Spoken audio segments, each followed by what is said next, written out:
시청자 여러분 안녕하십니까. 6월 11일 일요일 시사 스페셜 노동일입니다. 네, 오늘 일요일입니다마는 장관 지명 등 청와대와 또 정치권 바쁘게 움직이고 있습니다. 오늘 일요일 시사 스페셜 네 분의 전문가와 함께하겠습니다.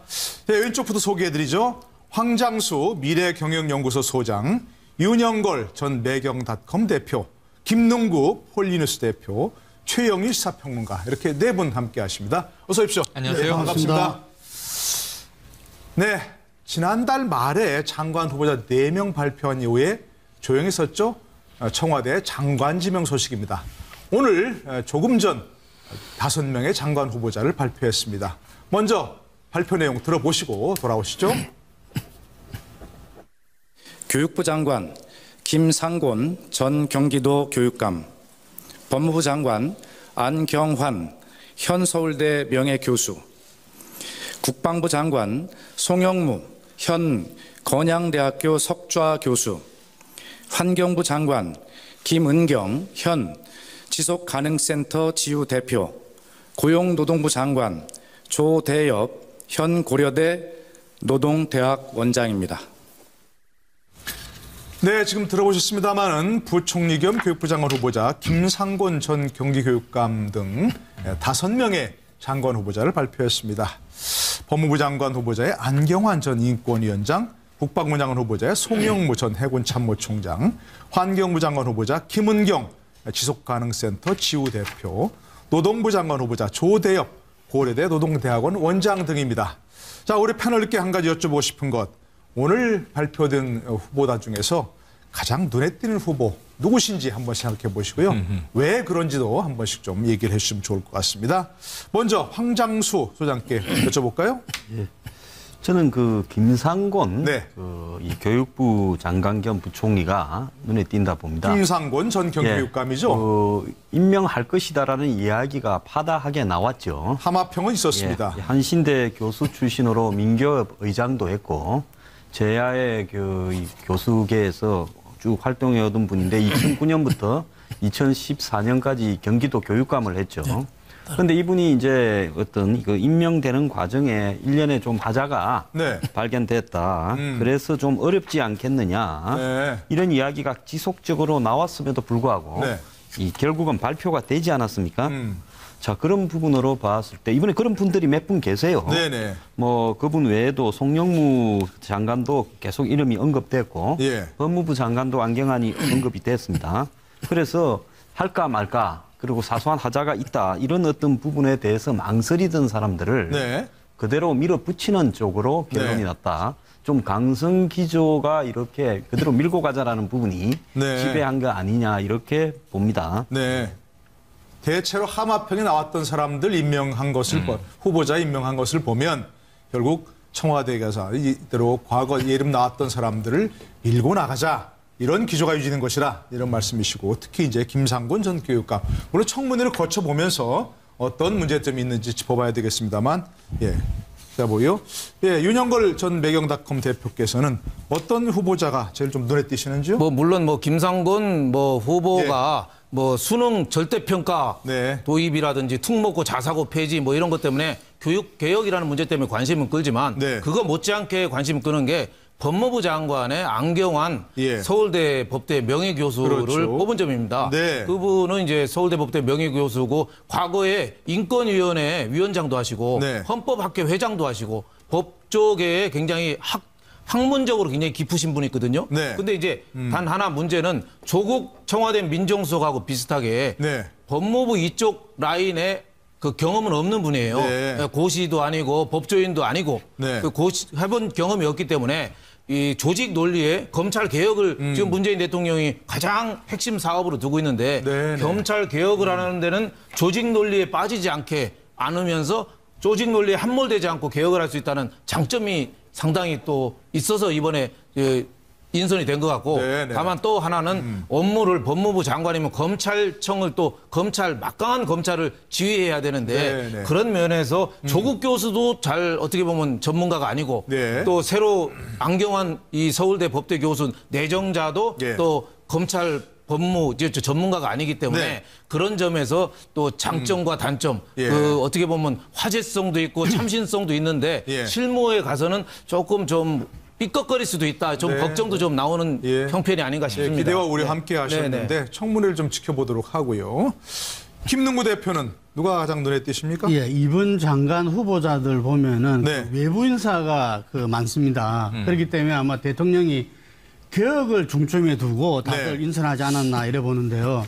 저는 김상곤 교육부 장관이나 안경환 법무장관도 물론 그렇지만 송영부 지금 국방부 장관 후보자도 네네. 상당히 눈여겨봐야 된다. 네. 이분은 지금까지 우리 국방부 장관이 거의 육사 출신이 다 해왔습니다. 그렇죠. 그리고 국방부 자체를 갖다가 육사 출신들이 장악해 왔고요. 육군이 주로 제했죠. 예. 예, 그런 부분에서 이제 해군 해사 출신인 송영부 전 해군 참모총장 출신을 갖다가 네. 후보자로 지금 이제 임명했는데요. 이분이 아마 앞으로 국방 개혁이라든지 뭐 방산 비리 이런 부분에 더욱이나 이번 국방부 장관은 이 문재인 장관이 어떤 문민화, 국방 문민, 문재인 대통령이 국방부 문민화를 갖다 공약으로 내걸었잖아요. 네. 또 그 부분 또 준비해야 되는 부분입니다. 네. 더욱이나 지금 이번 월말에 예정돼 있는 한미 정상회담에서 네. 사드라든지 방위비 분담이라든지 이런 문제를 실무적으로 지금 이제 총책임지고 준비를 해야 되는 부분이거든요. 예. 그래서 그런 부분을 오랫동안 아마 문재인 캠프에서 국방안보 부분을 네. 책임 맡았던 부분을 인선하지 않았나 보는데 앞으로 국방부 부분이 상당히 주목될 거라 봅니다. 네네. 예, 저 해군 출신 국방부 장관 후보자 어떻게 될지 한번 더 관심이 쏠리고 있고요. 최영일 평론가는 네, 저는 차관입니다. 환경부 차관. 환경부 차관. 예, 안병옥 차관. 안병옥 차관입니다. 왜 예. 이걸 제가 말씀드리냐면요. 네. 지금 장관들은 다 문재인 대통령과 결이 맞는 코드 인사를 했어요. 네. 개혁하겠다. 이 부분이 강한데 환경부 장관 후보를 보시면 김은경 지우 대표인데 예. 참여정부 시절에 노무현 대통령의 지속발전 특보를 지냈어요. 예, 보좌관을 청와대 비서관을 지냈죠. 비서관을 지냈습니다. 예, 예. 그러니까 이 분야에 있어서는 참여정부의 흐름을 승계한다. 네. 이런 이미지인데 문제는 다 보시면 모든 장관 후보가 지금 인사청문회 난맥을 겪고 있지 않습니까? 네, 네. 그러다 보니까 차관은 정통 관료 출신이 하잖아요. 지금 한승희 국세청장 같은 분은 서울지방국세청장이었기 때문에 네. 당연직으로 지금 승진을 하는 모양새예요. 네, 네. 그런데 이 한병옥 환경부 차관은 안병옥입니다. 네, 안병옥 지금 환경부 차관은 이분은 시민운동가 출신이에요. 네네. 그러니까 이 환경운동연합의 사무총장 출신이에요. 예, 예. 그러니까 장차관을 모두 다 어찌 보면 굉장히 급진적인 환경주의자들로 채운 거예요. 그래서 네. 제가 오늘 인선을 보면서는 문재인 정부가 환경 정책은 상당히 좀 기존의 네. 흐름에 비해서는 아하. 급진적으로 가겠다. 네. 장관이 인사청문회에서 좀 뒤늦게 네. 혹은 뭐 낙마 가능성도 남아 있는 거죠. 이 임명이 된다 하더라도 네. 차관 중심으로 즉각적으로 환경 문제는 문재인 대통령의 뜻을 받들어서 정책을 즉시 시행할 것이다. 이렇게 보여지는 것이 네, 이게 예. 뭐 미세먼지 대책이라든가 에너지 정책 이런 부분들에 대해서 대통령 공약이 많지 않습니까? 네. 그래서 환경부가 상당히 좀 활발해질 것으로 전망을 해봅니다. 예, 환경부에 좀 힘이 실릴 것 같다 이런 말씀이신데, 자 아까 우리 황장수 소장 잠깐 지적하셨습니다만은 오늘 인사 발표하면서 조대엽 노동부 장관 후보자 음주운전 전력이 있다. 또 송영무 국방부 장관 후보자는 위장 전입 사실이 있다 이렇게 함께 발표했습니다. 또 아까 이제 김상곤 그 교육부 장관 후보자의 경우에는 여러 가지 또 뭐 청문회 지켜볼 부분이 있다 말씀하셨는데, 물론 송영무 국방부 장관 후보자 같은 경우는 군인이었기 때문에 주민등록법 위반 문제에서 충분히 참작할 여지가 있다. 이런 얘기 같이 했습니다. 그런 부분은 어떻게 보시는지요? 예, 그래서 이제 청와대가 오늘 아마 밝힌 부분은요. 네. 이제 조대엽 노동부 장관 같은 경우에는 이 음주운전이 네. 이제 5대 결격 사유는 아닌데 네. 이 부분을 갖다가 이제 어떻게 바라볼 거냐 네. 하는 부분에 대한 시각은 좀 논란이 있을 수 있다고 봅니다. 과거에 보면 공직자 중에서 음주운전이 문제가 돼서 이렇게 고위직에 임명 안 된 사람도 있고 네. 또 음주운전을 했지만은 또 넘어갔던 사람도 있고 네. 그때 달랐던 경우고요. 그리고 이제 송영무 이분은 국방부 장관 같은 경우에는 지금 전역한 지가 한 10년이 다 돼 갑니다. 네. 2011년부터 민주당에 입당해서 이렇게 활동을 했는데 겉으로 별로 두각은 나타내지 않았고 방산 비리에는 별로 연루되지 않았지만은 이분의 그 해군의 정책 방향 즉 해군의 함정을 만드는 방향에 대해서는 해군 내에서 이견이 있어서 뭐 그렇게 지도력이 해군 안에서 이렇게 좋게 평가를 받았다. 꼭 그런 아닌 이야기를 하는 분도 있습니다.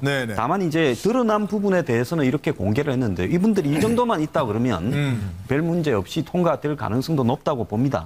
하지만 우리가 강경화 전 외교부 장관 후보자 내정자 예에서 보듯이 드러나지 않은 어떤 이야기들이 계속 나온다면 또 문제가 될 수 있겠죠. 또 검증 과정이 또 치열하겠죠. 이렇게 보면.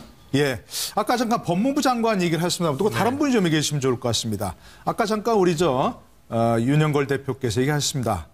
그런데 지금 법무부 장관도 굉장히 초미의 관심사였습니다. 그렇죠. 예. 그런데 검찰 개혁의 적임자 외부 인사기 때문에 적임자일 수도 있고 반면에 조직 논리를 잘 모르는 분들이 법무부 장관 또 뭐 민정수석 이렇게 하다 보니까 그런 면에서 좀 어려움을 겪지 않겠냐 이런 부분도 있는데 그럼 어떻게 보시나요? 어려움을 겪겠죠. 지금 검찰 조직이 지금 관행처럼 이제 운영되어 온 폐쇄성 이제 그런 부분들을 이번 정부는 한번 좀 풀어 헤쳐보자 이런 건데 그러다 보니까 내부 출신이면은 그 관행을 또 인정하는 인사일 가능성이 크단 말이에요. 그러니까 원칙대로 해보자. 그래서 학자가 들어간 겁니다. 지금 서울대 명예교수인데 이분은 이제 국가인권위원장을 역임한 바가 있죠. 그런데 이분이 제가 기억으로는요. 주로 글을 통해서 봤는데 강골로 보여지는 분이 아니에요. 동아일보에 상당히 오랫동안 법과 문학 사이라고 해서 법과 문학에 대한 글을 연재하셨는데 이 칼럼이 굉장히 재밌었고 또 영화로 본 법 그런 말도 쓰시고 뿐만 아니라 문학을 번역도 많이 하신 분이에요. 그러니까 제가 보기에는 이 법학자임에도 불구하고 문학적 감수성이 굉장히 뛰어난 분입니다. 그렇습니다. 그런데 이런 분이 그럼 법무부 장관이 돼서 엄혹한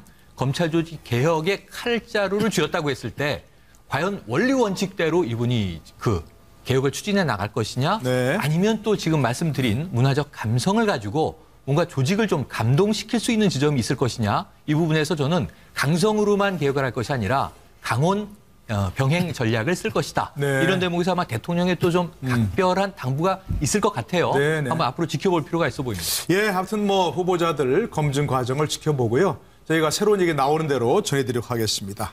자, 그런데 이제 이번 주부터 바로 이거 뭐 어떤 장관 뭐 임명 과정과 연관된다고 볼 수도 있고요. 협치와도 연관된다고 할 수 있습니다.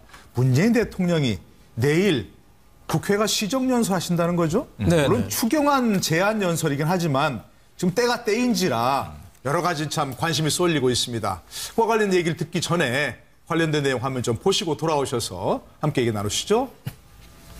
필요하다면 저도 일자리 추경안이 국회에 제출되고 난 이후에 적절한 시기에 직접 국회에 가서 시정연설의 형태로 일자리 추경의 필요성을 우리 의원들께 설명할 수도 있다고 생각합니다.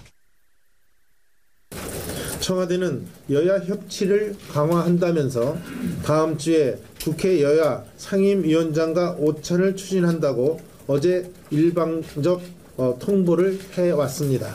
지금 국회에서 벌어지고 있는 인사청문회 실상을 버젓이 알고 있고 강경화, 김상조, 김희수 등 세 분의 국회에서 부적격으로 판정난 인물들마저 임명을 강행하려 하면서 여야 상임위원장들을 일방적으로 불러 밥을 먹자는 게 과연 진정한 소통인지 의문이 들지 않을 수 없습니다. 특히 자유한국당 같은 경우는 거의 모든 후보자를 반대하고 있거든요.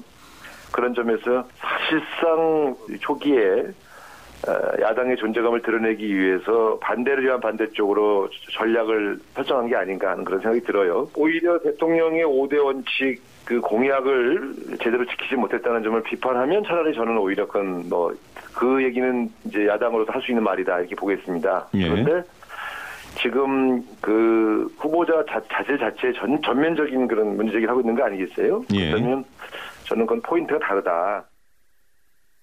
국회에 주요한 직을 맡고 있는 분들과 함께 대화하고 소통하기 위한 자리를 지나친 과잉 반응으로 거부를 하는 것은 모양도 안 좋고 또 국민의 동의를 받기도 힘들다고 생각합니다. 그런 점에서 당연히 함께 자리를 해서 이견조차도 서로 함께 이야기를 나누는 그런 그 정치 문화를 갖고 가야 되지 않겠느냐라는.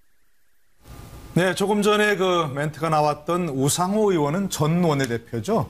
현 원내대표는 우원식 의원이고 그렇죠. 같은 우시라 좀 이렇게 착각인 것 같습니다. 자, 그런데 어쨌든 자 내일 있을 시정연설 얘기 좀 먼저 해보죠. 네. 추경 관련해서 하는 얘기는 한 대통령이 직접 다 시정연설하는 건 처음이라면서요. 그렇죠. 네. 때가 때인지라 이게 추경 얘기만 하겠습니까? 네. 물론 뭐 추경도 지금 뭐 장관 인선도 쉽지 않고 사실 추경도 쉽지 않습니다. 추경에 대해서 저 국민당도 지금 반대하고 야당이 다 반대하고 야당도 있죠. 반대하고 있고 또 공무원 일자리 12,000개 늘리려고 겨우 추경하느냐. 민간 기업에서 일자리 늘려야지 이런 식으로 국민의당까지 반대하고 있으니까 쉽지 않아서 내일 시정 연설을 하면서 취임 한 달여 만에 간 거는 여태까지 역대 대통령이 가장 빨리 국회를 간 겁니다.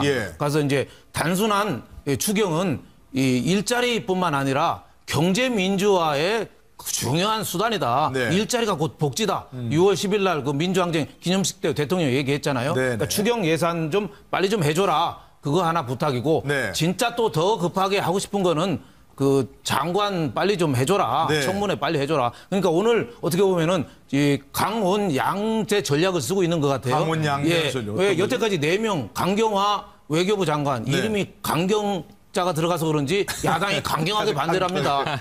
그러니까 그 4명 때문에 4명 장관이 지금 어떻게 보면 오도가도 지금 못한 상태예요. 그러니까 오늘 5명을 더 그냥 지명을 해버렸어요. 그래서 모든 사람 한꺼번에 넣어놓고 와인샷에 좀 타결하자. 좀 강한 기류죠. 이렇게 계속 조금씩 끌려가다가는 9월 정기국회까지 이거 장관도 임명 못하겠다 말이지. 그러니까 강한 전략. 또 하나는 온건한 전략으로 저렇게 국회에 가서 연설도 하면서 연설 전에 뭐 각 당의 원내대표를 만나든지 대표를 만나든지 좀 협조를 좀 장관 인선에 좀 협조해 줄 거를 좀 부탁할 가능성 이런 점에서 강원 양 전략을 쓰고 있다 이렇게 보여집니다. 그런데 잠깐만 말씀 좀 듣고 자 어떻습니까? 내일 시정 연설을 한다고 하지만 연설 한 번에서 뭐 야당이 설득이 안 될 거 아닙니까? 어떤 메시지를 또 어떤 전략을 좀 문재인 대통령이 써야 될까요? 어떻게 보십니까? 그 문재인 대통령께서는 이 아마 가장 큰 이 격차로 대선에서 당선됐습니다. 557만 표죠. 그렇지만 그 40% 남짓한 그 지지율로 당선됐습니다. 41%였죠. 그 지지율은 이전에 김대중 대통령이 당선될 때 지지율하고 비슷합니다. 그렇기 때문에 60% 넘는 어떤 지지하지 않았던 국민들이 있다. 나는 이 두 가지를 갖다가 같이 가져가야 될 것 같고요. 그러면서 지금 현재 대통령 지지도, 국정 지지도는 80%가 넘고 있습니다. 그래서 압도적인 국민의 기대를 받고 있다. 이렇게 봐야 되거든요. 그러면서 지난 총선 때 여소야대, 이번 대선 때 그 오자구도 이 속에서 국민은 분명하게 협치를 바라고 있다. 그 협치는 저는 남경필 경기지사가 그 이야기한 부분이 어느 정도 일정 일리가 있다는 생각이 듭니다. 뭐냐면 협치는 그냥 이렇게 그 형식적으로 하는 게 아니라 권력을 나누는 것이다. 이런 나눠야만 협치가 제대로 될 수 있다. 그 경기도 같은 경우는 협치 부지사를 두고 예산 인사를 갖다가 다 함께 의논해서 결정한다는 거죠. 그래서 그거하고 대통령제에서 대통령이 인사하는 거하고는 다르지만 어쨌든 대통령 인사에 있어가지고 이번에 인사청문회에서 지금 이런저런 문제가 지금 그 드러난 부분도 있고 지금 이제 야당의 거센 반대 속에서 지금 표류하고 있잖아요. 그러면은 이 내일 그 최초의 어떤 추경 시정 예설도 시정 연설이지만 정말 대통령이 당선된 이래요. 국회에 다른 대통령보다는 훨씬 한 달 좀 지나서 지금 국회에 나오신 거거든요. 그럼 여기서 그 대통령께서 지금 이제 여러 이 기념식에서 기념사를 아주 명문의 어떤 연설을 하셨거든요. 그래서 국회에서도 역시 협치에 대한 어떤 본인의 각오, 실제적 구체적 방안까지를 구체적으로 풀어놓는 그런 시정연설이 돼야 되지 않느냐. 그래서 그 시정연설 이후에 그 국회의장과 함께 여야 대표들을 만나서 이번 청문회에 관해서 협조 그리고 거기에서 만약에 양보할 게 있으면은 양보를 하고 이렇게 해서 한 타례를 저는 풀어나가야 된다. 그런 모습을 보여주셔야 내일 나오는 것이 의미가 있지. 그렇지 않으면 오히려 더 냉각할 수 있다 이런 봅니다. 대통합과 협치에 관한 구체적 방안을 내놓으셔야 된다. 이런 말씀이신데 아까 뭐 좀 중요한 얘기 하실 거 있은 거 그렇죠. 내일 시정연설의 이 평론가적인 예견인데요. 이 문재인 대통령은 국면 전환을 위해서 구구한 이야기를 해봐야 내일 이제 여야 갈등만 시끌시끌할 거고요. 네. 한 가지 카드를 딱 던질 가능성이 있습니다. 어떤 카드? 대국민 사과입니다. 처음에 4명 후보를 내놨을 때 야당은 사과하시오 그랬거든요. 네. 그런데 무슨 얘기를 했냐면 문재인 대통령은 수석 보좌관 회의에서 자, 인사 기준을 명확하게 만드시오. 이거 인사수석하고 네. 국정 기획 자문위에다 얘기를 했고요. 그리고 임종석 비서실장이 자, 양해를 당부드린다. 고개를 네. 숙였었잖아요. 예. 근데 야당이 대통령 사고가 아니면 안 된다. 임 실장 사고가 받아들일 수 없다. 그때부터 시끄러워졌거든요. 네. 자, 문재인 대통령의 성향과 성격상 문제가 있다면 국민들 앞에 머리를 숙이는 것은 얼마든지 할 수 있는 성향의 인물입니다. 네, 네. 그렇다면 내일 시정연설, 추경 얘기를 주로 하겠지만 자, 국민 눈높이에 부실한 점이 있었다면 인사에 대해서 사과드린다. 네. 그리고 지금 청와대에서 어제 오늘 흘러나오고 있는 얘기는 1차 인사 파일로 다시 돌아갔다. 새로운 인물 찾기를 하는데 네. 흠결 없는 사람을 찾을 수가 없더라. 그렇다면 흠결이 있더라도 능력 중심으로 써야겠다. 네. 하고 다시 이제 처음에 제껴놨던 파일들을 다시 보고 있다는 거 아니에요? 네. 그래서 지금 인사가 나오고 있는 거예요. 그럼 네. 내일 대통령은 자, 실제로 진행해보니 문제가 있습니다. 네. 근데 이 부분에 대해서 제가 이 후보 시절에 얘기했던 공약을 철저히 지키지 못한 것은 사과드린다. 네. 하지만 이것을 폐기하지 않고 앞으로 지켜나가기 위한 노력은 계속 할 텐데 네. 우리 모두 이 정치인들을 포함해서 공직자가 함께 자기 성찰, 자기 검증, 자기 관리를 해야 될 숙제가 아니겠습니까? 네네. 저 대통령인 저는 국민들 앞에 사과할 테니까 인사 문제에 대해서 그럼 정치인 여러분 모두 함께 맑은 사회를 위해서 나갑시다. 이런 정도가 연설이 네네. 나오고요. 지금 저는 묶어서 한번 사과를 할 거라는 예상을 했었는데 네. 지금 17명 내지 18명의 장관 후보 중에 오늘로 11명이 발표가 됐거든요. 네. 그렇다면 이 중간을 넘어갔으니까 한 번쯤 대통령이 이것을 끊어주는 그런 발언은 필요해 보인다는 생각이 예. 5대 인사 원칙과 관련된 사과 메시지 나오지 않겠냐 그런 생각이신데 자 우리 황장 수장께도 내일 대통령이 어떤 메시지 좀 내놨으면 좋겠다 이런 바람과 함께 이 장국을 풀기 위해 대통령이 어떤 메시지를 좀 내놓는다고 생각하십니까? 전 대통령이요. 예. 야당 말을 좀 존중을 하겠다라는 입장을 밝히면서 네, 네. 문제가 있는 사람 한 둘은 철회를 하겠다라는 이야기를 내일 해야 된다고 봅니다. 그렇습니까? 그렇게 하지 않고 협치를 말로만 하고 네. 말로만 사과하는 것이 네. 과연 야당을 갖다가 이렇게 설득할 수 있을 것인가. 지금 한번 부딪히는 부분을 한번 보세요. 추경, 인사, 사드, 방미에 다 지금 예. 전선이 형성되고 있는데 인사 문제에서도 지금 전혀 부딪히지 않고 오늘 임명한 5사람입니까? 이분들은요 전부 예. 그 과거에 노무현 정권 때 이렇게 그때부터 같이 손을 맞춰오던 분들입니다. 네네. 그러니까 자기 정권의 색채를 더 강화했거든요. 자, 이런 속에서 지금 지지율이 80%가 넘어간다 이렇게 보고 있지만은 야당도 지금 지지율이 10% 초반대나 한 자리 숫자지만은 네. 야당의 입장에서는 어차피 선거 오래 남았기 때문에 앞으로 한 6개월 이상 지지율에 우리는 뭐 지금 문재인 정부가 아무리 높고 우리 지지가 아무리 낮더라도 거기에 끌려가지는 않겠다. 오히려 우리가 여기서 싸워야 네. 우리 지지가 회복된다. 야당은 지금 그렇게 생각을 하고 있어요. 네. 또 추경 예산을 바라보는 관점이 공무원을 이렇게 늘려가지고 나중에 뒷감당을 어떻게 하냐. 돈이 끝없이 들어가는 거 아니냐. 네. 또 채권 발행을 하지 않는다라고 이야기하지만 궁극적으로 박근혜 정부에서 담배값 인상 등으로 늘어난 세수를 가지고 하겠다는 거 아니냐. 이런 식으로 낭비적 추경은 대통령 취임 일종의 이 축하 예산 아니냐. 이런 네. 식으로 바라보는 시각도 있어요.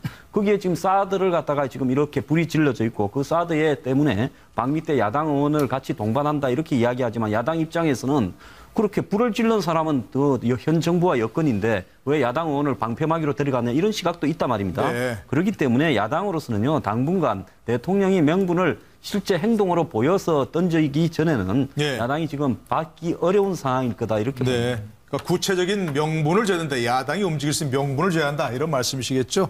윤 대표께서는 혹시 좀 내일 좀 정말 이런 메시지를 좀 듣고 싶다, 보고 싶다. 이런 조언을 좀 주시면? 저는 내일 그 대국민 사과 메시지는 안 할 가능성이 좀 높다고 봐요. 네. 왜냐하면 앞으로도 장관 후보를 6명 정도 더 내정을 해야 되거든요. 그렇죠. 지금 오늘 발표한 5분들도 그동안에 계속 늦춰져 왔던 게 여러 가지 시비가 좀 있었던 그렇죠. 거거든요. 뭐 오늘도 검증을 더 발표할 때 하려고 하겠습니까? 음주운전도 있고 뭐 네. 위장전입도 있고 또 오늘 얘기 안 나온 사람 중에서도 몇몇 하자가 있다고 있겠죠. 좀 소문이 예. 좀 있었거든요. 네. 그래서 6명 장관을 저는 빨리 어떻게 보면 내놓고 사과를 하더라도 완샷에 나중에 하지 않겠느냐. 네. 나중에 일괄 타결해야지. 네. 지금 이거는 하나하나 하다 보면 예. 어떻게 보면 지금 강경화 일병 구하기거든요. 지금. 네, 네. 예, 강경화 외교부 장관만 철회하면은 다른 분들은 지금 김희수 헌재 소장이나 또 저기 김상조 공정거래위원장은 사실 타결될 가능성이 많아요. 근데 지금 국민의당도 지금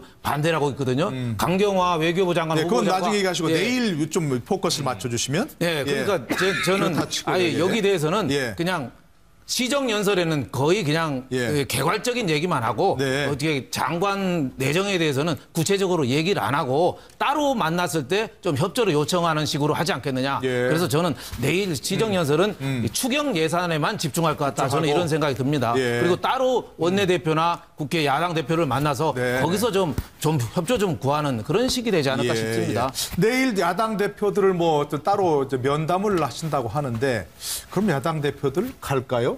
지금 상임위원장단 오찬하는데 아까 이제 잠깐 우리가 정우택 그 자유한국당 원내대표 얘기를 들었습니다만 안 가겠다는 거 아닙니까? 밥 먹으러도.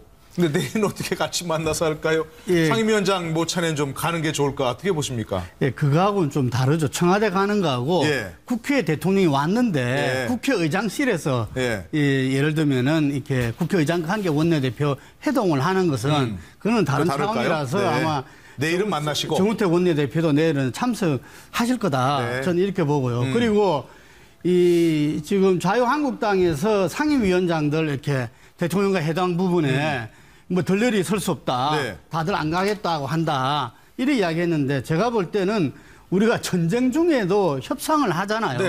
그렇기 때문에 그 대통령과 이전에 보면은 박근혜 전 대통령 때 소통이 안 된다고 난리였잖아요. 또 대통령이 보자고 그러면은 야당 대표든 야당 상임위원장이든 자주 보는 게 좋습니다. 자주 보고 그 자리에서 분명하게 야당의 입장과 그 본인들이 주장을 갖다가 이야기를 하시고 그냥 밥만 먹고 이렇게 사진만 찍고 오는 게 아니라 그게 분명히 야당과 또 야당을 지지하는 국민의 목소리를 갖다가 대통령한테 전달하고 그 속에서 대통령이 또 입장 변화도 일어날 수 있는 거고 그런 거거든요. 그래서 그런 부분을 예단을 해서 뭐 덜러리 사진 찍기 안 하겠다 하는 것은 제가 볼 때는 좀 아니다 이렇게 생각합니다. 글쎄 하여튼 뭐 밥을 먹더라도 같이 지금 얘기하신 대로 하고 싶은 말 뭐 충분히 하면 되지 않습니까? 어떻게 지금 전체 상임위가 18개, 상임위원장이 18명인데 한국당, 자유한국당은 7개 상임위원회 차지하고 있다는 거예요? 자유한국당 안 가면 사실 뭐 의미가 없는 거 아니에요, 이게? 근데 지금 이 자유한국당은 사실은 인사로 이렇게 갔을 때는 국민의당이 왔다 갔다 하고 있고 자유한국당만으로는 막을 수 없기 때문에 한 명 정도만 이렇게 정리하면 협조를 하는 이런 어떤 생각을 하고 있는데요. 여기에 이제 최근에 그 사드 문제가 부각이 많이 되었습니다. 근데 사드가 미국 쪽의 요인에 의해서 부각이 된 게 아니라 한국 측의 요인에 의해서 청와대가 주도해서 사드 문제를 굉장히 부각을 시켰어요. 현재 야당의 입장으로 봤을 때는 어떤 이 안보 이런 부분이 자기들을 지켜갈 수 있는 그 유일한 지금 버팀목이다라고 생각하고 있기 때문에 이 부분을 바탕으로 강성으로 나가는 것이 당장의 야당 지지율이나 또 정권 지지율에는 변화를 가져오지 않겠지만은 여기서 자신들의 어떤 생존의 수가 온다고 보고 있습니다. 아니 이제 그런데 굳이 밥 먹자고 하는데 같이 만나서 얘기하자고 하는데 거기까지 안 가겠다고 하는 건 좀 그거는 뭐 전체적으로 봤을 때 가서 이렇게 하는 것이 당연히 상식이고요. 그게 원칙이죠. 그런데 이제 그렇게 야당이 지금 제가 왜 저런 행동을 하는가 하는 부분에 봤을 때는 야당이 지금 지지율 무슨 더 내려갈 것도 없어요. 거의 바닥에 있고 이런 상황에서 누구를 눈치를 더 보는가 하는 부분에 대한 필요가 없다라는 생각을 하면서 그럼 야당의 전략은 그게 어떻게 자기들 생각에는 그게 좋다고 생각한다는 7월 3일 전당대회를 앞두고 지금 이 주류든 비주류든 강성으로 나가야 될 필요성도 있단 말입니다. 바로 강성으로 간다. 그런 어떤 부분이 지금 야당을 지배하고 있기 때문에 청와대가 야당을 다루는 부분에서 밥을 먹거나 이런 형식적인 것보다 제가 볼 때는 실질적인 것을 던짐으로써 야당을 끌어내는 것이 훨씬 더 유리하다라는 거죠. 그런데 한미 정상회담에 보면 또 야당을 또 같이 가자고 이렇게 얘기하셨잖아요. 문재인 대통령이. 그런 점은 어떻게 또 그런 점은 어떻게 판단해야 되겠습니까? 저는 이게 일거에 협치가 되는 게 아니거든요. 문 대통령이 야당이 반대하고 안 온다고 해도 계속 초청하고 밥 먹자고 하고 어떻게 보면 지금 정권 바뀔 때마다 한풀이잖아요. 정권이 야당이 있을 때 떨어뜨리고 여당에 있을 때 또 반대로 하고 계속 이어져 온 거잖아요. 그래서 왜 골든 룰이라고 있잖아요. 황금률. 누구든지 내가 대접받고 싶은 대로 남을 대접하라는 말이 있잖아요. 근데 지금 야당 때마다 서로 이게 낙마시키고 하는 게 오랜 관습이고 이렇게 되어 왔어요. 그러니까 문 대통령이 굉장히 이거는 저는 잘하는 거로 봐요. 미국 갈 때 같이 가자. 사실 지금 미국 가는 게 이게 굉장히 시기가 좀 안 좋습니다. 왜냐하면 트럼프가 지금 제커가 석자예요. 맞아요. 코비 그 FBI 국장 뭐 얘기해서 또 저기 또 탄핵 얘기까지 또 민주당에서 나오고 있죠. 그러니까 미국이 답답하니까 지금 정확한 날짜도 지금 안 좋고 있거든요. 또 우리도 또 사드라든지 또 여러 가지가 안 좋고 또 외교부 장관도 없고 또 여러 가지가 안 좋을 때지만 또 경제인단도 많이 안 가고 아베나 뭐 시진핑 같은 경제인단부터 먼저 갔잖아요. 근데 우리 안 갔거든요. 그래서 야당도 같이 가는 해서 우리가 이렇게 어려운 가운데 대미 외교를 한다. 이렇게 해서 동참을 하는 거 굉장히 저는 좋은 제스처라고 보이고 안 받아들여져도 계속 해야 됩니다. 10번이고 100번이고 자꾸 하다 보면 야당도 언젠가는 문재인 대통령의 진정성을 알게 되면 그때는 또 태도가 달라지지 않느냐. 결국은 진정성에 대한 상대방에 대한 납득 이게 중요한데 그거는 될 때까지 하는 거죠. 이렇게 될 때까지 언제까지 하면 야당이 뭔가 좀 뭐가 마음을 돌릴 수 있는 어떤 거가 될까 계기가 될까요? 어떻게 보세요? 이미 지금 제가 보기엔 자유한국당이 좀 때를 쓰는 경향이 있다. 아, 그렇습니까? 왜냐하면 대통령과 입이 안 만난 게 아니라 만났잖아요. 그때 이 청와대와 야당 모임을 정례화하기로 약속했어요. 정례화하는 거는 뭐 매주 할 거냐? 그건 너무 바투죠. 그러면 한 달에 한 번 할 거냐? 뭐 이 격주로 할 거냐, 격월로 할 거냐? 이걸 정하면 되는 겁니다. 그럼 대통령과 한 번 약속한 것을 구체적으로 이제 날짜 명시를 못했으니까 그것을 해서 정례적으로 만나되 아까 말씀하신 대로 자 지금 뭐 사드에 대해서 이번 정부의 정책이 문제가 있다. 인사에 관해서 어떤 후보자가 문제가 있는데 왜 낙마를 안 시키고 밀어붙이느냐. 이런 얘기를 면대면으로 하지 않으면 자유한국당이 대통령이 불통이다라는 얘기를 어떻게 할 수 있겠어요. 아까 말씀하신 대로 대통령은 이미 직간접으로 자 야당이 진정성을 느끼게 되면 그래도 대화에는 응하지 않겠습니까 하는 메시지를 계속 내보내고 있고요. 이런저런 채널로 야당의 자리를 계속 만들어주고 있는데 자 우리는 안 가. 왜 안 가지? 밥 먹기 위해서 가지 않습니다. 사진 찍기 위해서 들러리 쓰러 가지 않습니다. 그럼 얘기는 안 하겠다는 얘기입니까? 얼굴 만나서 얘기를 해야죠. 그게 쓴소리라 하더라도. 그래서 만나서 자꾸 이야기를 던지는 야당의 모습이 야당의 존재 가치를 정체성을 보여주는 대목인데 안 만나기만 하면 스스로 고립시키는 모양이 되잖아요.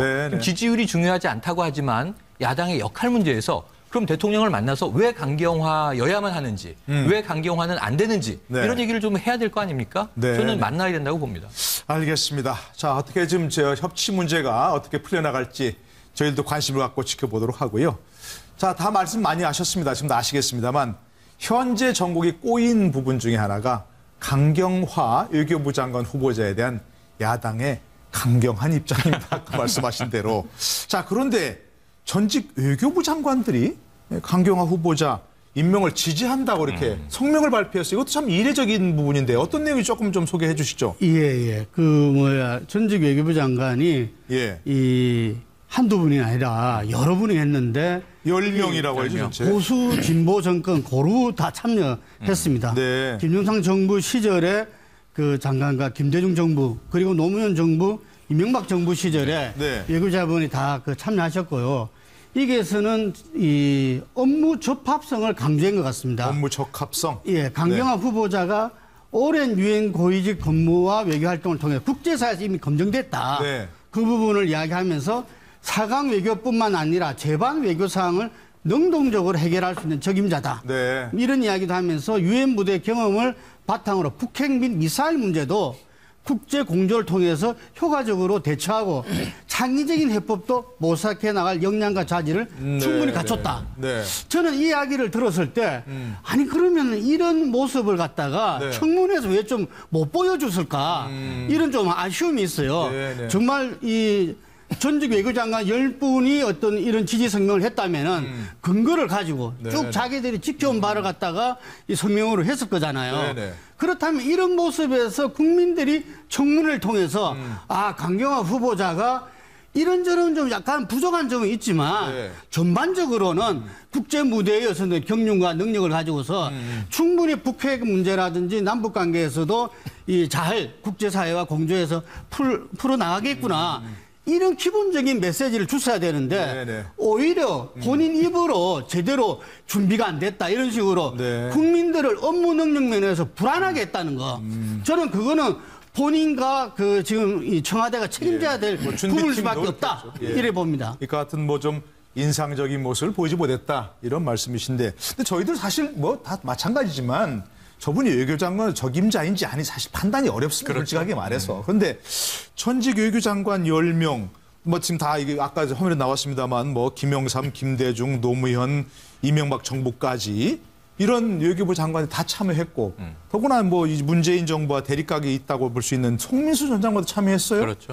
이런 건 좀 의미가 있지 않을까 어떻게 보십니까? 예, 뭐 소장. 일종의 보정이라고 봐야 되는데요. 예, 예. 이번 정부 들어서 이 보정이 좀 너무 낮아지고 있어요. 보증이 예. 지난번에 김상조 공정거래위원장한테 예. 이제 경제학 교수나 정운찬 전 총리 등 비롯한 498명이 그랬고, 그랬다 그러죠. 또 김희수 또 이 헌재 소장한테 5.18 관련 단체나 네. 또 심지어 과거에 이제 버서 그 운전을 해서 판결을 받았던 분까지 또 등장을 하고 네. 이렇게 가는데 사실 저는 이런 부분에 대해서는 좀 반대합니다. 왜 그런가 하면요.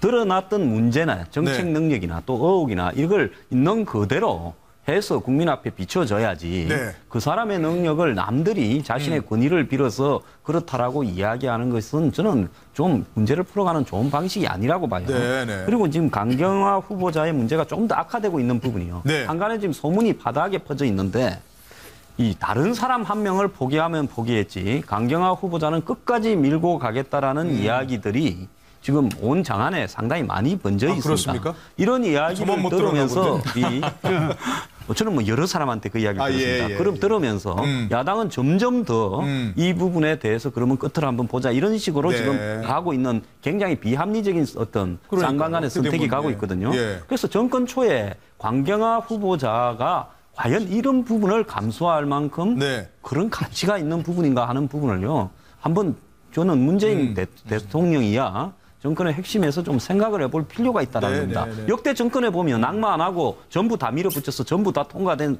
정권이 어디 있습니까? 네, 네. 그 낭만하는 거는 그냥 이 정가의 보도처럼 전쟁에서 뭐 전사자들이 속출하는 것처럼 당연히 이렇게 받아들여야 되는 예, 부분인데요.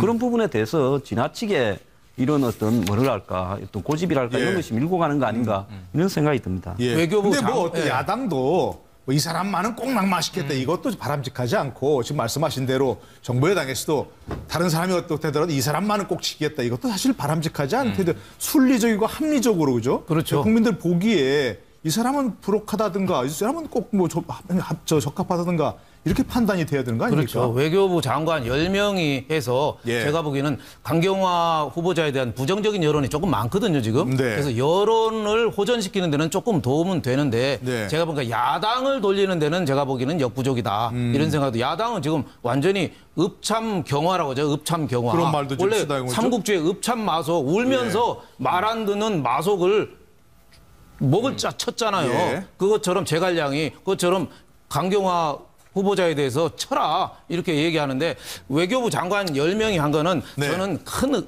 여론은 우호적으로는 하는데 큰 도움은 안 되는 게 예. 이게 되게 이 외교부 장관 전직 10명이 모여서 자발적으로 결의한 게 아니고 이런 유형의 거를 보면은 네. 외교부 공무원 후배가 전화 옵니다. 네. 이런 거 하려는데 어떻게 장관님 좀 도와주셔야겠습니다. 그러면은 뭐 그거를 좀 반대하기가 쉽지 않거든요. 그래서 그런 과정을 거쳤는지 안 거쳤는지 그건 아직 모르고. 확실히 모르면 되게 유형이 좀 그런 식이기 때문에 네. 그리고 또 강경화 후보자에 대해서는 네. 도덕성하고 업무 능력인데 지금 네. 도덕성보다도 업무 능력이 좀 더 문제가 된 거거든요. 네. 그러니까 우리가 지금 4강 외교가 미국이 사자고 중국이 곰이고 네. 일본이 여우고 러시아가 늑대인데 이 4개의 야수들을 당장 내일부터 상대해야 되거든요. 네네. 거란족을 상대했던 서희 장군처럼 셋째 혀로 내일부터 그 사람들을 국방부 장관보다 지금 외교부 장관이 더 중요합니다. 그렇죠. 셋째 혀로 제압을 해야 되는데 과연 저렇게 사드에 대해서 공부가 안 됐으니까 공부 좀 더 하겠다고 하니까 국민들이 불안감이 커진 거죠. 그래서 김동철 국민의당 원내대표가 문 대통령이 아마 그 청문회 한 거 비디오 테이프로 보면 생각이 달라질 거다 뭐 네, 그런 얘기도 네. 했는데 그런 업무 능력 면에서 조금 많은 그 불안한 감이 있는 건 사실인데 예. 그거를 문 대통령이 관철하려면은 조금 더 확신을 좀 줘야 되지 않느냐 이런 생각이 듭니다. 예, 네. 좀 뭐 사자, 곰여우, 늑대를 상대하려면 대한민국은 호랑이 돼야 되겠는데. 네. 아니, 그래서 지금 예. 윤 대표님 말씀에 제가 동의하기 때문에 저는 네. 다른 관점을 좀 말씀드리고 싶은 게 네. 자, 읍참 경화를 했어요. 장수가 없어요. 그러면 외교부 장관 후보 또 데리고 와야 되잖아요.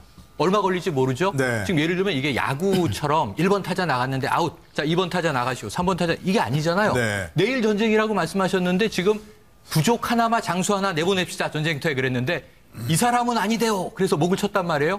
읍참 마속은요. 전쟁에서 장수를 투입해보고 이게 최고 사령관의 말을 안 듣는단 말이에요. 참 좋은 장수인데. 네. 그래서 일벌백계를 해서 본보기를 보여준 건데 지금 전쟁에 나가기도 전에 우선 자르고 보자. 지금 이 얘기잖아요. 청와대도 고집이지만 이와 똑같은 반작용이 야당에도 있어요. 예. 야당에선 처음에는 이 강경화 후보가 아니었고 3명 중에 1명은 반드시 낙마시켜야 야당의 면이 선다였어요. 네. 근데 흘러가다 보니까 강경화 후보로 지금 타겟이 정해진 겁니다. 저는 이게 평론가의 상상을 한번 써볼게요. 청와대가 강경화 후보를 임명 강행합니다. 그럼 야당은 실력 행사를 해야죠. 네. 어떻게 될까요? 국회도 안 한다는 거 아니에요? 투표 표결해야 되는 인물이 하나 있죠. 네. 김일수 헌재소장이 후보가. 날아갈 가능성이 큽니다. 네. 왜냐하면 이건 실력 행사를 하게 돼 있잖아요. 네, 네. 반드시 인준을 통과해야 되니까. 네. 그러면 장관을 임명 강행을 대통령이 하면 이거 봐라. 그러고 한 명을 낙마시키는데 유일하게 이 헌재소장만 낙마시킬 거 아니에요. 네. 그러면 이제 장군, 멍군, 피장, 파장됐습니다. 그다음에 인사청문회 나머지 남아있는 10여 명 계속 해야죠. 자, 그러면 야당 뭐라고 얘기하겠습니까? 우리는 김희수 헌재소장을 잘랐다. 강경화 장관을 밀어붙였기 때문이다라고 얘기하고 국민들에게 명분이 되는 얘기일까요? 이게 하나 자르고 하나 네. 살려주고 이게 그럼 예를 들면 누군가를 잘라내야만 야당은 우리의 존재감을 과시했다. 지금 말씀하시는 대로 도덕성 문제는 분명히 있죠. 근데 이건 나머지 다 있습니다. 위장전입이 지금 5명 인사를 했는데 3명이 걸렸어요. 이낙연 총리는 됐어요. 네. 왜 됐습니까? 위장전입인데. 김상조 후보는 위장전입은 문제 안 삼고 배우자의 이 좀 특혜, 취업을 문제 삼겠다, 고소하겠다. 그럼 왜 김상조 위원장은 위장전입이 면이 됩니까? 그러니까 이런 문제를 어떻게 설명할 수 있습니까? 국회와 정치권이. 네네. 예, 하여튼 뭐 저희가 이게 참 처음 보는 장면이 아닙니다. 그렇죠? 정권이 바뀌면 공수만 교대하지 똑같은 장면이 지금 되풀이된 겁니다. 그렇죠. 어디선가 본 장면이고 맞아요. 그래서 저는 지금 이 부분에서 말입니다. 예, 이 부분에서 꼭 하실 말씀이 있습니까? 문재인 대통령과 청와대 네. 그리고 더불어민주당이 이렇게 유익 있게 봐야 될 부분이 네. 이 국민의 눈높이에서 그 인사를 해나가겠다 그랬잖아요. 예, 예. 이낙연 총리 때는 그 이낙연 총리의 그 국회 동의를 지지하는 사람들이 네. 60% 넘었어요. 네네. 근데 지금 그 강경화 후보자는 어느 조사에서 보면은 상당히 부정적인 의견이 더 많아요. 예, 예. 이게 야당이 결사 반대뿐만 아니라 청문회를 지켜본 국민들의 어떤 입장이다, 네. 이 여론이다. 이런 점을 갖다가 좀 되새겨 주셨으면 좋겠어요. 알겠습니다. 참 어디선가 본 장면 이제는 이런 악순환의 고리를 좀 누군가가 끊어줬으면 좋겠다 하는 생각이 들고요. 이 난국을 풀 묘수를 좀 정치권에 발휘해 주길 바랍니다. 자, 그런데 어제 좀 이게 또 관심을 가졌던 부분 중에 하나가 차관 인사입니다. 그렇죠? 자, 같은 종씨라 좀 그렇게 하면 노태강 혹시 아십니까, 차관? 나쁜 사람이라고 하더라 이런 얘기였는데 화려하게 부활했습니다. 맞습니다. 잠깐 보시고 한번 돌아오시겠습니다. 박근혜 대통령이 나쁜 사람이라고 이라고 찍혔죠. 예, 그렇게 알고 있습니다. 왜 그랬습니까? 왜 찍혔습니까? 왜 나쁜 사람이 됐어요? 네. 승마협회 관련 상황을 보고를 하고 그 보고서가 아마 마음에 들지 않았다고 그렇게 알고 있습니다. 지금 심정이 어떠세요? 뭐 사실 공무원으로서 대통령한테 지적을 받는다는 것은 상당히 견디기 힘든 상황이었습니다. 굉장히 당황스러웠죠. 공무원 하면서 일을 잘했다 못했다 이거는 얘기는 들을 수가 있는데 나쁘다 좋다는 얘기는 제가 처음 들었기 때문에 우선 당황했습니다. 네, 전 정권의 나쁜 사람이었다가 이제 현 정권에서 문화체육관광부 2차관으로 화려하게 부활했습니다. 자, 이렇게 부활한 노태강 차관 그리고 또 윤석열 지검장도 뭐 그런 거죠? 예. 서울지검장도. 그것도 그렇고 이런 인사의 의미를 어떻게 보십니까? 예, 또, 피우진 또 보훈처장 같은 경우에도 네네네. 사실상 군에서 옷을 벗고 나갈 때 소송까지 하고 네. 승탄하지 않았죠. 뭐 이런 부분은 제가 봤을 때 근본적으로 뭐 지난 정권에 물먹은 사람들을 네. 뭐 주요 자리에 발탁을 해서 그걸로서 마치 어떤 지난 정권에 대해서 다시 이제 공격하게 한다 이런 식으로 해석하는 부분도 있는데 네. 저는 뭐 그 사람들이 능력이 있다면 지난 정권에서 이런 불이익을 받았을 경우에 다시 그 사람에게 기회를 주는 것도 저는 바람직하다고 네, 보기 네, 때문에 네. 이 자체가 네. 나쁘거나 그렇게 보진 않고요. 네. 또 지지자층이나 이런 층에서는 더욱더 또 환영할 수 있는 이런 어떤 부분으로 겨냥을 했다고 보고 있습니다. 네. 다만 이제 이런 어떤 부분들이 사실 좀 이해가 가지 않는데 네. 전직 대통령이 국장 한 명을 이렇게 집어서 과장 한 명을 집어서 참 나쁜 사람이라고 이야기했다라는 부분이 네. 이제 반복되지 않으려면 노태강 이제 이분 같은 경우에는 국장이었지 않습니까? 네. 옷을 벗을 때까지 직위는 국장이었어요. 국장이면 보통 2급 아니면 상급, 2급 국장인데 네. 근데 이제 이번에 보면 차관이 됐지 않습니까? 네. 그런데 이제 퇴직했다가 차관을 시켰기 때문에 뭐 진급에 있어서 별 문제는 없습니다. 네. 그런데 내부적으로 보면 얼마 전에 이제 옷을 벗었는데 국장에서 차관으로 이제 2등급 승진한 거 아니냐 예. 이렇게 바라보는 시각도 있는데요. 이렇게 해서 간분들은 남들보다 한 2배 정도는 잘해야 네. 본인이 옛날에 당했던 일들이 그것이 피해였다. 어떤 네. 정치적인 어떤 압력이었다라고 입증할 수 있는 예. 정당성이 더 생길 수 있다. 확실한 역량을 보여야 한다 그런 거겠죠. 한마디만 더 네. 보태면요. 은혜는 바위의 색이고 네. 원수는 모래의 색이라는 말이 있어요. 예, 모래의 색이란 말도 있고. 모래의 색이면 그냥 흘러가잖아요. 네, 그러니까 노태강 차관이 차관된 건 축하하지만 윤석열 지검장과 똑같이 네. 은원 관계가 많잖아요. 네, 네. 그거를 극복해서 한 단계 뛰어넘어야 된다 맞습니다. 이거죠. 그거는. 지금 문재인 정권이 어떻게 보면 딜레마가 그거잖아요. 네. 적폐청산을 얘기했지만 적폐청산 세력과 손을 잡지 않으면 개혁을 못하는 거. 예. 그리고 노무현 대통령을 존경하지만 노무현을 극복해야 되는 거.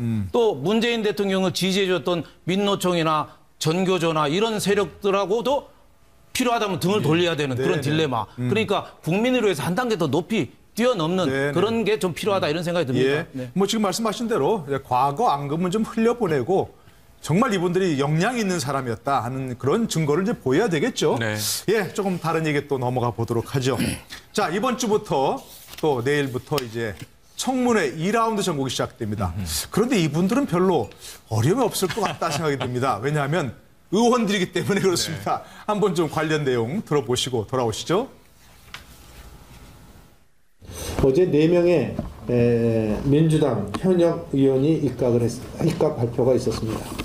문재인 정부의 계속되는 인사 실패를 물타기하거나 또는 국면 전환 의도가 아니었기를 저는 바라고 있습니다.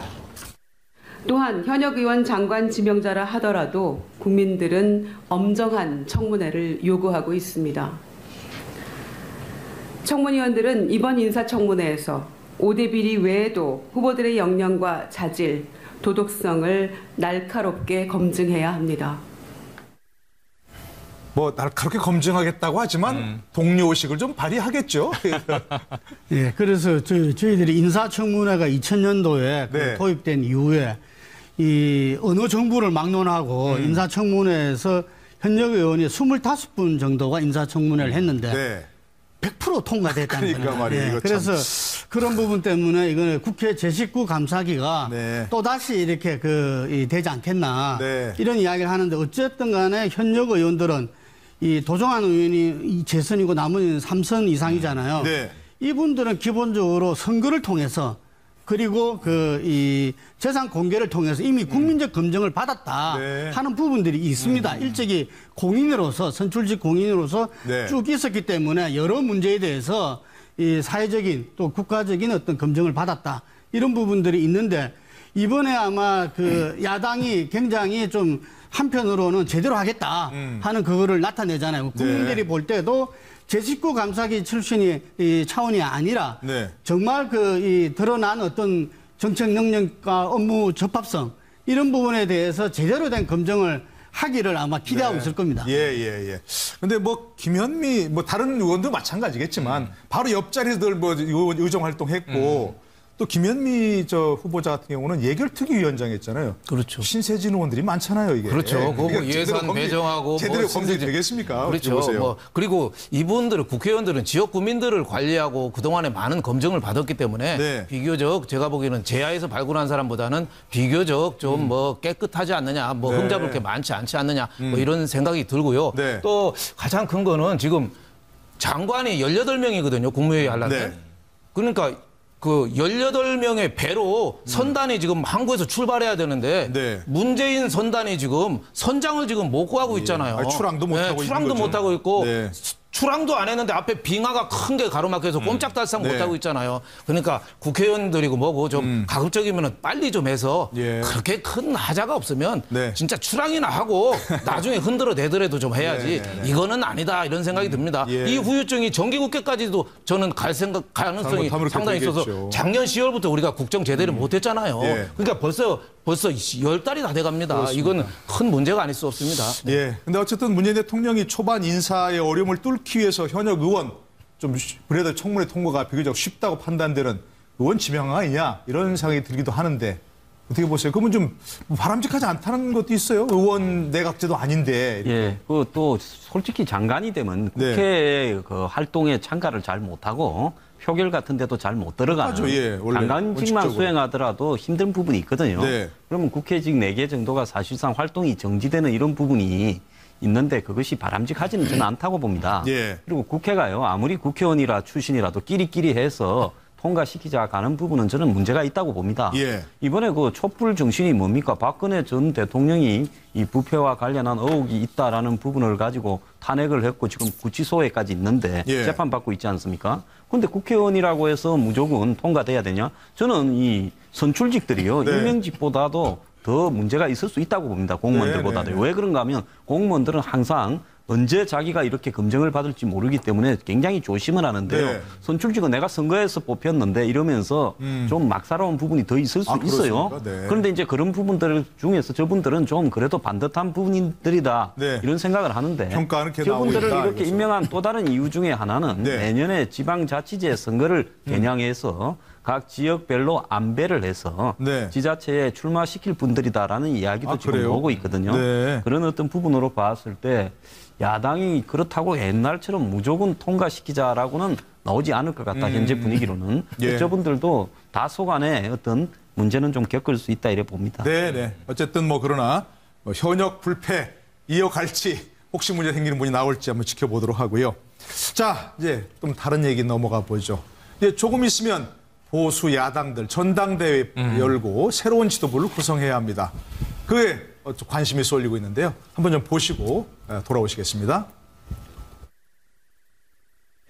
저 김영우는 오늘 비장한 심정으로 자랑스러운 바른정당의 당대표 경선에 출마를 선언합니다. 홍준표가 신보수면 파리가 세다. 낡고 칙칙한 보수 청산하고 젊고 경쾌한 보수의 시대를 열자. 지지한다고 말하는 것조차 부끄러운 낡고 칙칙한 보수를 깨끗하게 청산하겠습니다. 제가 부족한 탓에 여러분의 뜻을 받들지 못해서 정말 죄송스럽게 생각합니다. 저나 저희 자유한국당이 잘못을 한 바람에 대선에 패배를 했습니다.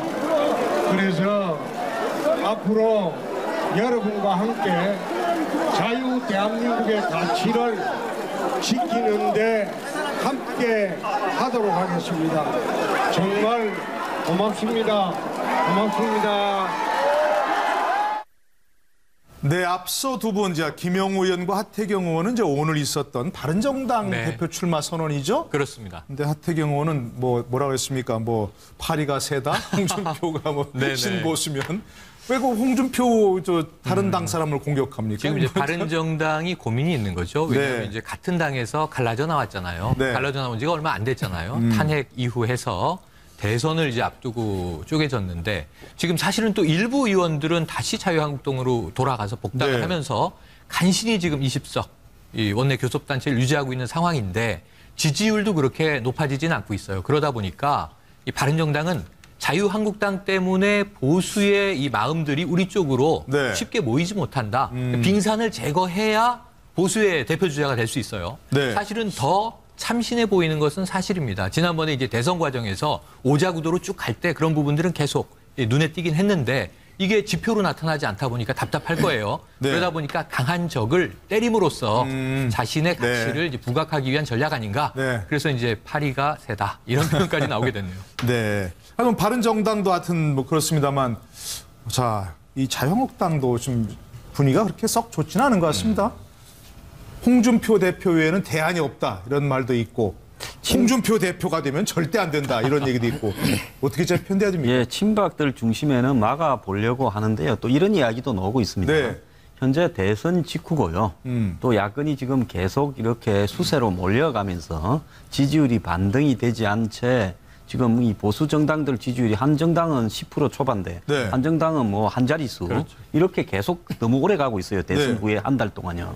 이렇다면 이 상태로 있느니보다는 이 홍준표 전 후보 같이 강성 네. 어떤 공격성이 있는 공격수를 당의 얼굴로 세워서 좀 밀어붙일 필요가 있지 않냐. 네. 이런 정서를 친박들이 좀 알고 있기 때문에 일단은 이 붙어보되 그 당 대표를 갖다가 하는 부분은 한 다음에 내년 지자체 선거가 지금 쉽지가 않기 때문에 네. 그때 수도권 이하 전국에서 패배하면 영원히 그냥 정계 은퇴를 시키고 네. 그 이후에 총선 대선은 우리가 간다. 네. 이런 이야기가 이렇게 좀 많이 있어요. 네. 그런 어떤 부분들 때문에 제가 볼 때 지금 좀 우위에 있는 부분은 맞는데요. 네. 과연 친박들이 이번에 드러내고 반기를 들면서 나올지 네. 안 그러면 이렇게 문제를 지적하다가 이렇게 설 빠지면서 저 이 홍준표 후보의 어떤 이 당선을 예. 그냥 인정은 하되 견제하는 쪽으로 갈지는 네. 좀 지켜봐야 될 것 같습니다. 예. 자, 근데 이제 뭐 두 분 남은 두 분께는 바른정당과 자유한국당을 포함한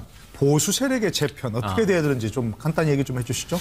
보수 세력이 우선 자기 반성을 좀 해야 되죠. 반성이 먼저다. 영국이 네. 그 보수당이 뭐 100여 년 동안 계속 이렇게 하는 게 끊임없는 변신이잖아요. 예. 오히려 노동당 하는 거를 보수당이 더 먼저 해버릴 정도로 변신을 많이 하니까 네. 지금 영국이 보수가 선거처럼 네. 박정희 대통령의 좋은 점 보수는 물려받되 개혁을 해야죠.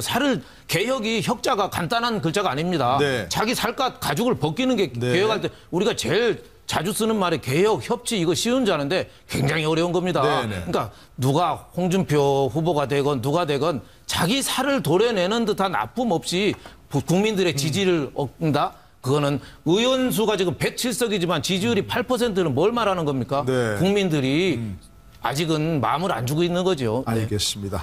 보수당이 보수가 세력이 거듭나려면 살을 깎는 듯한 반성이 먼저다 이런 말씀이시고요. 예. 예, 제가 볼 때는 그 보수에 있는 분들이 자본주의가 끊임없이 변화 혁신했기 때문에 사회주의 체제 경쟁에서 이길 수 있었다. 예. 이 점을 염두에 둬야 될 것 같고요. 지난 대선에 했을 때 어떤 그 홍준표 후보와 유승민 후보 받은 게 30%입니다. 네. 그 이전에 그 박근혜 전 대통령이 받은 게 51%였어요.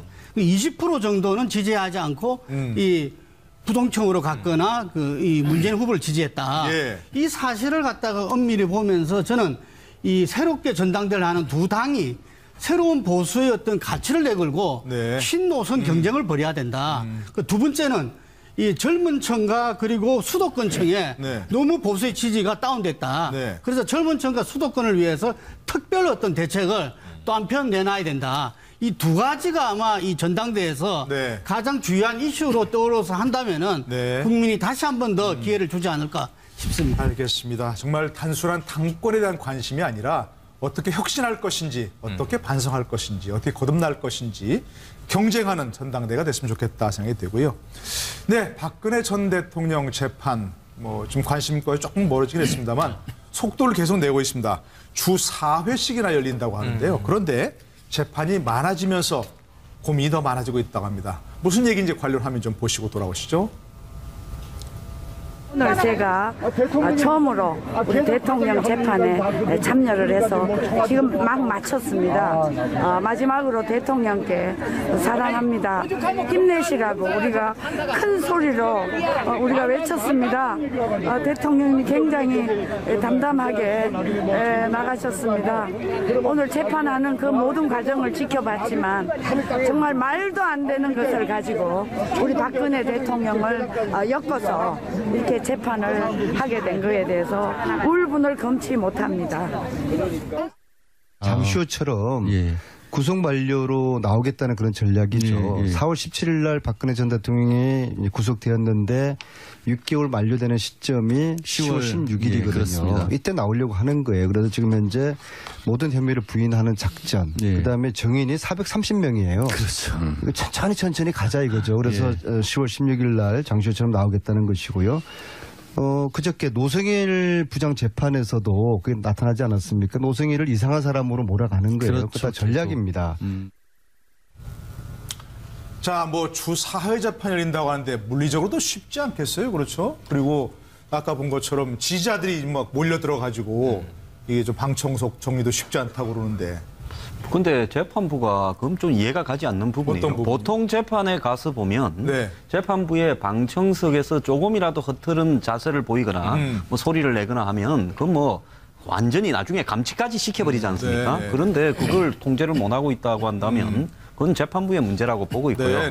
지금 확실하게 해야 된다. 시간 끌기로 가고 있다는 것은 분명한데 주 4회 재판으로 갔을 때 전체 재판이 부실해지면서요. 문제가 좀 생길 수가 있습니다. 집중 심리를 한다 하더라도 이 재판은 제가 봤을 때 어쨌든 오래 갈 수밖에 없는 재판이다라는 부분을 인식을 하고요. 제가 볼 때 짚을 거는 짚으면서 아주 치밀하게 가야지 이 재판을 주 4회씩 하고 있다는 것은 좀 오히려 더 이 지금 국정농단 사건에 대한 명확한 어떤 처벌을 불명확하게 만들 소지가 많다고 봅니다. 최영일 평론가는 이렇게 재판이 주 4회 진행되는 것과 또 이제 뭐 방청석 통제 어려움이 있다고 하는 여러 가지 얘기가 나오고 있는데 그런 부분 어떻게 지금 뭐 이게 초유의 길을 가고 있는 재판이기 때문에 어쩔 수 없다고 봅니다. 이걸 다 물리적으로 통제하면서 가기엔 너무 어려운 거죠. 그리고 지금 보면은 이제 박 전 대통령에 대한 아직도 강고한 일부 지지자들이 방청석으로 많이 참여를 해서 이 재판에 거의 뭔가 개입하는 수준의 이제 이야기들이 흘러나오고 있어요. 이거 뭐 재판부가 알아서 질서를 유지할 부분으로 보여지는데 문제는 시간 싸움입니다. 10월 16일까지가 구속 만료 기간이기 때문에 10월 달까지. 앞으로 한 4개월 남았어요. 그래도 재판은 이제 초입입니다. 딱 하나 문영표 전 복지부 장관, 홍한선 기금운용본부장 이 유죄로 실형 선고가 2년 6개월이 되면서 이게 박 전 대통령의 뇌물죄 입증에는 굉장히 이 적신호가 켜졌다.